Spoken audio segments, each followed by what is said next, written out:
have something. That's an outstanding effort, coming straight from the World Under-23 Championship, silver medal to a silver medal in the World Championships is an outstanding result. Okay, here we are on the start, and we can see there at the top of your picture Frida Svensson of Sweden. She's not enormous, 5'9" in English measure, 172 centimeters tall. Junior world champion back in '99. Then we go to Michelle Garrett.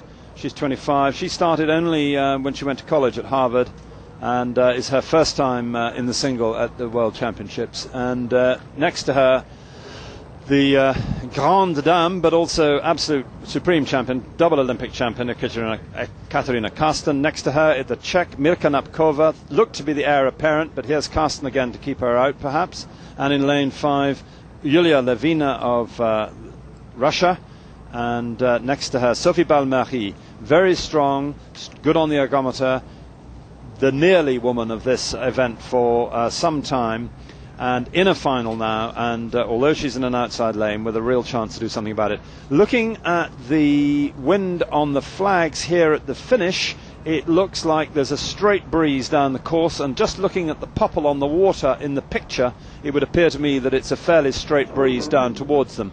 Now, we've been discussing earlier today how there is a flow of water from the start to the finish down this course. With the wind coming back towards it, it will, if it gets any stronger, rough it up.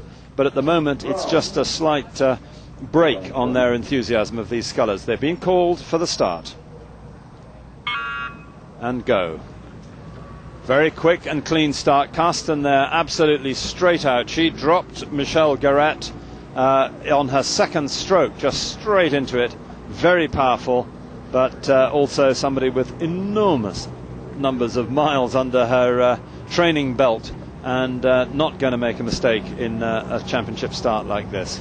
Olympic champion back in '96, so she's and before that she'd been in quads and doubles, so she's by a long chalk the most experienced sculler here, isn't she? Outstanding athlete, and she won that exciting race in Sydney too. In the Sydney Olympics. She won a race in Sydney which we took 27 minutes, I think it was. That's from the moment they crossed the line till finally the decision was taken. And with the sophisticated photo finish equipment, if you can't make a decision in 25 minutes, it really begins to wonder what it was that they used to separate them. But I think it was less than a razor blade. It was unbelievable. I mean, it was a very exciting race, and I think the silver medalist probably was feeling that may have been so close to being a dead heat. Yes, but it was a wonderful thing that Rumana Nekova did 2 years later, take the World Championships, and very deservedly so. And we must not beg the question, but she's in a double scull which has dominated the European circuit, the World Cup circuit this season, and we'll see her tomorrow, and I have every suspicion that she'll end up on top of that event. Well, it'll be interesting to see with the New Zealanders as well, Athens gold medalists, whether they will come up and be as strong and dominant as they were prior to Athens and at Athens as well. We saw the New Zealanders build over the years. They had 1 year as novices, and then they started winning championships 3 years on the trot through to Athens, but they were beaten in Lucerne by this Bulgarian double. Now, one thing New Zealanders don't do is take defeat easily, and I'm quite sure they went home and did a little bit of thinking. So I think it's going to be one of the great races that we should look forward to. Belarus, Ekaterina Karsten, formerly Ekaterina Kodatovic, out in front, sculling very easily there, and behind her the Czech Republic, Mirka Napkova, 2.3 seconds behind, with Michelle Garrett, who looked like she'd been dropped early on by Karsten in that first 2 or 3 strokes, but she's hung on in there and is in good shape in third position, with Sweden's Frida Svensson, Yulia Levina for Russia in 5th place, and Sophie Balmery, I'm afraid, already nearly a second adrift in 6th. But that's Michelle Garrett there. I was about to say novice. It's her first appearance in a single scull. She has been to some World Championships in other boats before. I think she's a 5 times national team member, but she's proving quite a tough cookie in this single scull final. This is the event that has real, as you know, Hugh, mental toughness, and this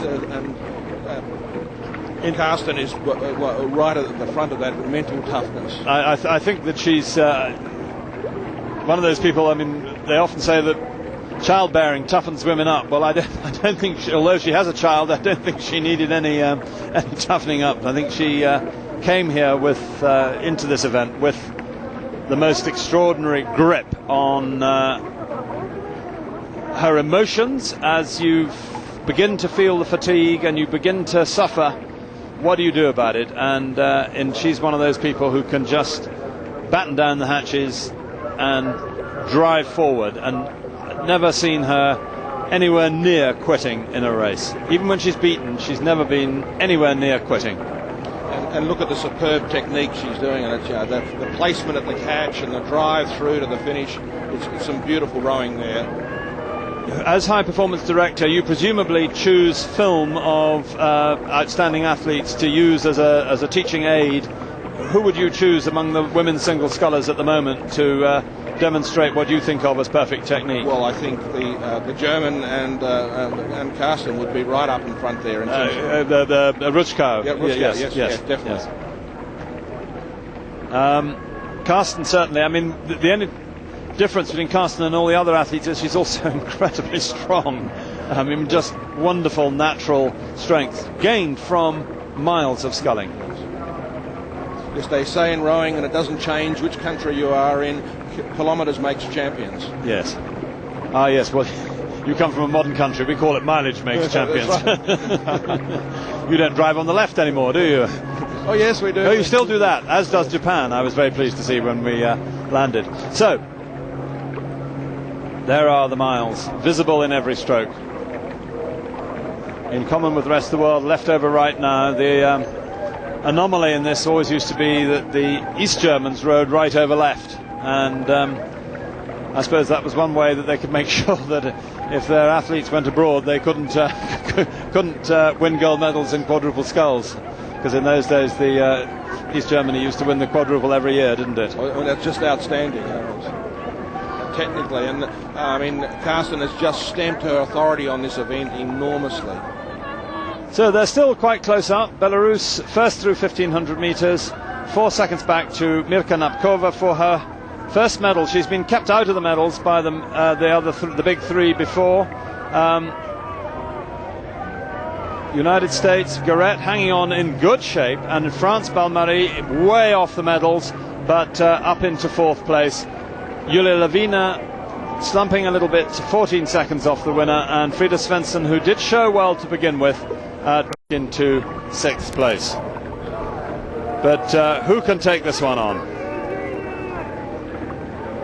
The technique, as we've watched her all the way down the course, has hardly varied at all. Just outstanding blade work. 31 all the way into this headwind. You wouldn't want to take her on in tailwind, but you certainly wouldn't want to take her on in the headwind, would you? I mean, she is built for a headwind in the way that she just draws through to the finish there. Hands smartly away when they've reached the rib cage, but they probably just touching the rib cage with the knuckle of the thumbs, and then away go the blades. Very flat stroke, isn't it? It's there's no diving of the blade. It's in, placed, and drawn straight through. A little wobble there, but what the hell, she can afford it with 150 metres to go, way out in front. Just beautiful rhythm, really beautiful rhythm. That rhythm has been with her all the way. I very much doubt she'll raise the rate. Down to 30 as she comes in, last 100 metres. Mirka Napkova in silver medal position, closing up on her, with Michelle Garrett going to take a very well-deserved bronze medal for the United States, and Sophie Balmary, Frida Svensson and Julia Lavina now in last place. But as we cross the line, it is Ekaterina Kodotovic-Karsten in first place, arm in the air, punching the air. Behind her, Mirka Napkova with a medal, and Michelle Garrett very pleased indeed, as she should be, 25 years old, to take a bronze medal on her first outing in the single scull. That's a very good performance from her. And then almost drifting across the line, Balmary of France, Frida Svensson of Sweden, and Julia Lavina